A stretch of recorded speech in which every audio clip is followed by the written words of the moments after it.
We're here with Czin. Thank you so much for joining us today. Yeah, thanks so much for having me on. It's a pleasure to be here.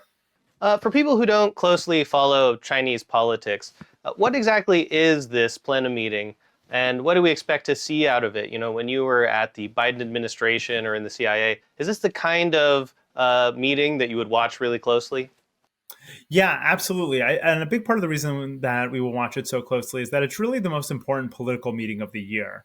And what the plenum is it's the entire central committee of the Chinese Communist Party. And so what that means is it's the top 200 or so officials from across China, right? Provincial officials, um, heads of various provinces, key military leaders. For this particular plenum, I think it's going to be especially consequential for two reasons. Number one, on the policy side, the party will kind of endorse the next 5 year plan. It won't be fully finalized until next spring, but we'll get an outline of the next 5 year plan, which will lay the groundwork for China's development in the coming 5 years from 2026 to 2030, which of course would bleed over into Xi Jinping's fourth term.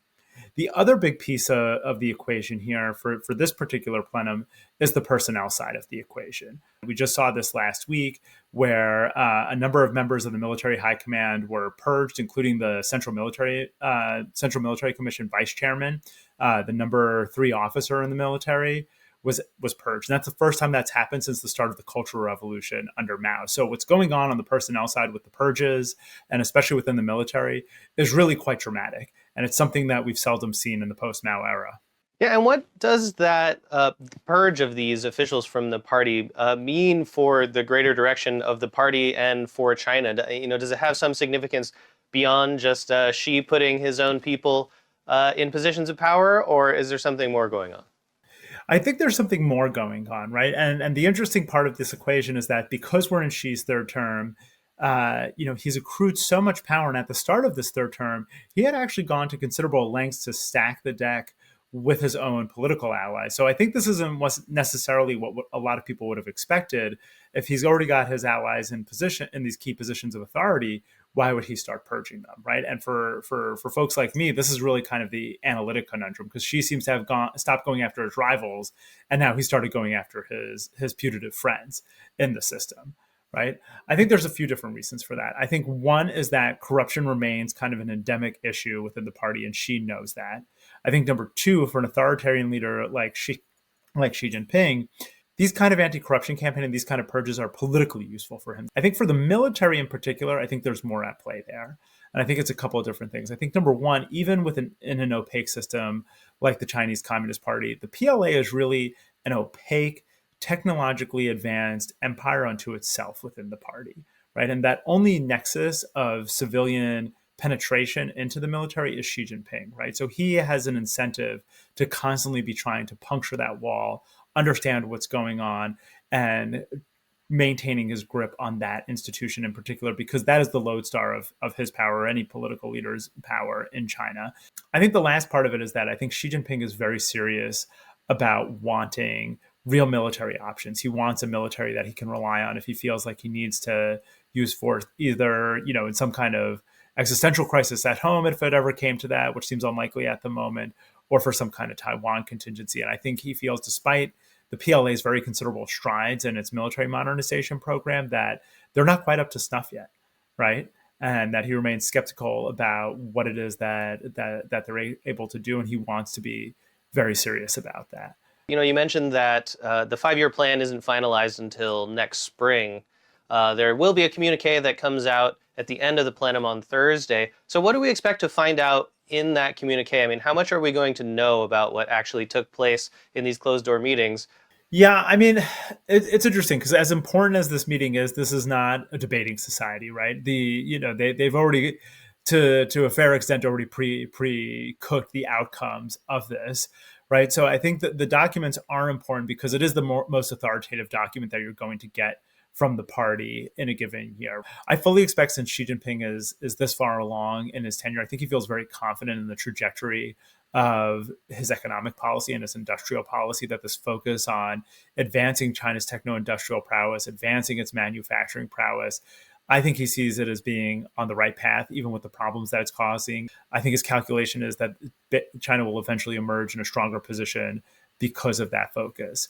There has been throughout the past year a real focus on a lot of official party documents and state documents on boosting consumer demand, but I think I'm a little skeptical about how much there is there, because we just haven't seen a lot of follow through, right? There's kind of some nibbling around the edges, pilot programs, kind of modest gestures in that direction. I think the real thrust, and I think Xi has made this clear in his own speeches on this, is really going to be focused on the supply side and on focusing on that techno-industrial policy.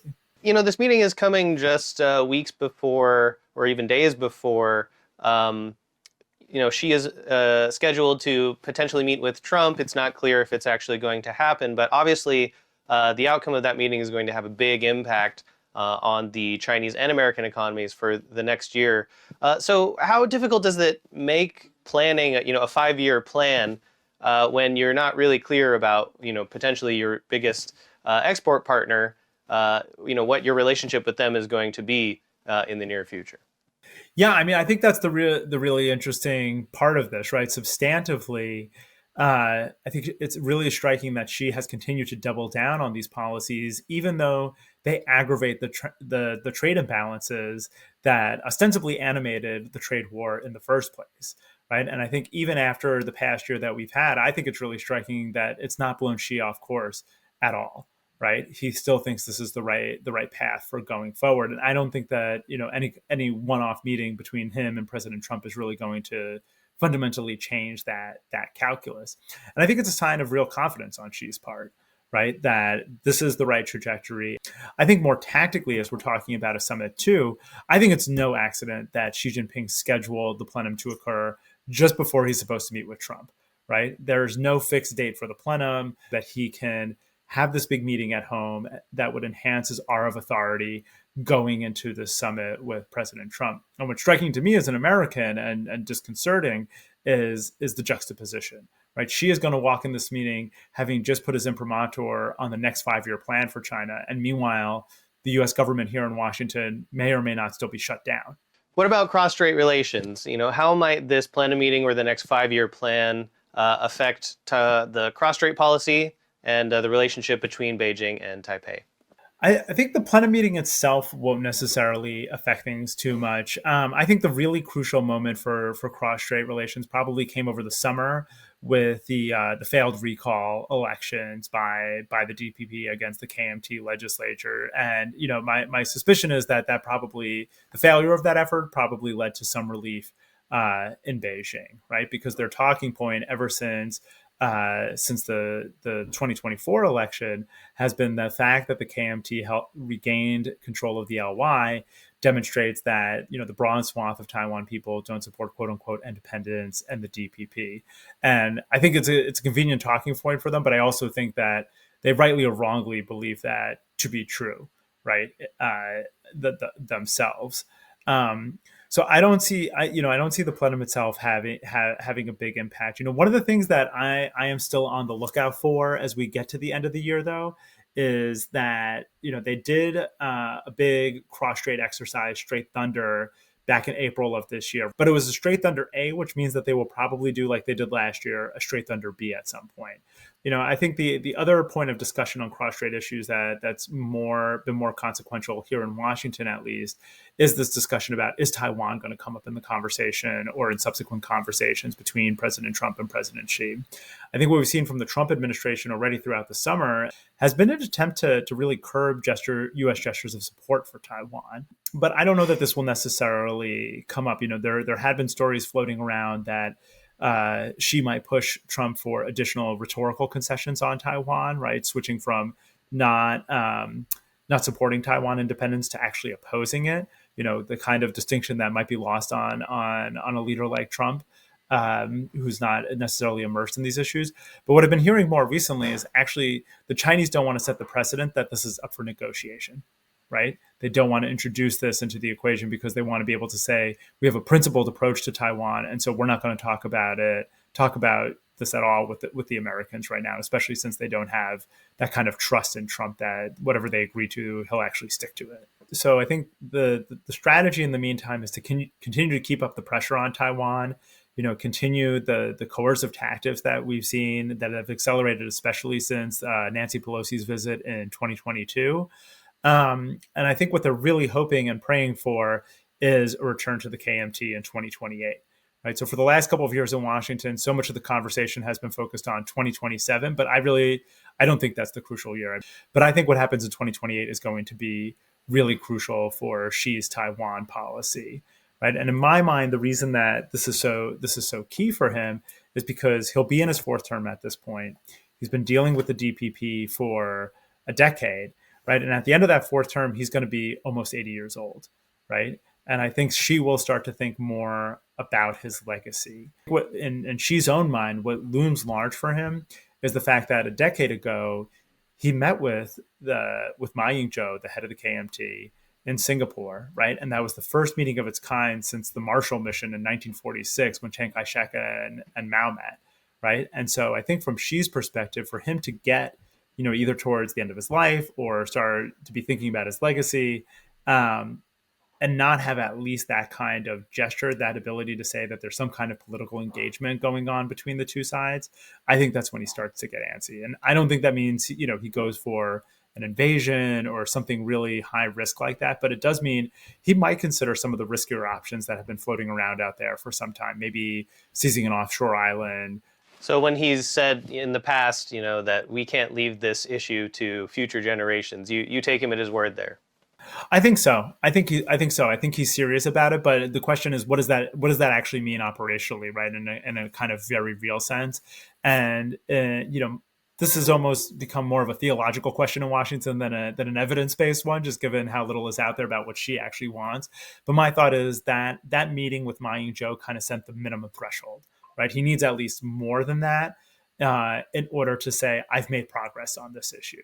Right. And I'm not just handing down a unfavorable status quo to my successor. Right. We're either engaging or there's some kind of meaningful, political talks underway or something, some kind of fig leaf in order to be able to claim that. The thing that I would add about Xi Jinping and how he thinks about Taiwan, too, is that, when you look at the material that's out there, there's not really one person who's identified as Xi's top advisor on Taiwan. And my suspicion for a long time has been because I think Xi kind of considers himself his own top advisor on Taiwan, right? And I think there's a few reasons for that. Part of that is genealogical, right?